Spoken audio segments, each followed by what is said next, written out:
Hi friends, అందరూ బాగుండాలి, అందరిలో మనం ఉండాలి. ఈరోజు ఆరోగ్యం గురించి. ఆరోగ్యం మహాభాగ్యం. శాకాహారంతోనే సంపూర్ణ ఆరోగ్యం, ఆనందం. హనుమంతు మాట హనుమంతు పంతులు.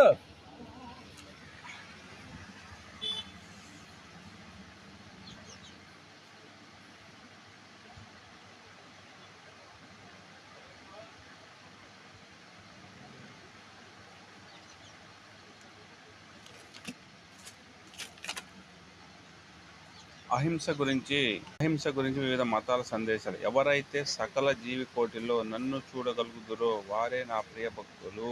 నేనే వేరే జీవరాశి వేరే, నేను వేరే జీవరాశి వేరే అనే ద్వంద్వ భావాన్ని వీడండి. ఎవడు సమస్త భూతకోటి యొక్క సుఖ దుఃఖాలను తమ సుఖ దుఃఖాలుగా చూస్తాడో అలాంటి వాడు అందరిలో నాకు ఎక్కువ ప్రియుడు. మూగ జీవులను చంపకు, అలా చంపిన అమాయక జీవి మాంసాన్ని తినకు. నీవు సైతాన్గా బానిస అవగలవు, ఎందుకంటే అది దుఃఖంతో కూడిన మార్గం. పరమాత్మ ఆజ్ఞలో జీవించు. భూమి సంచరించును, జంతువులు కానీ ఆకాశంలో రెక్కలతో ఎగురు పక్షులు కానీ సృష్టిలో సమస్తము మీ వంటివే. ధ్యానం అంటే శ్వాస మీద ధ్యాస.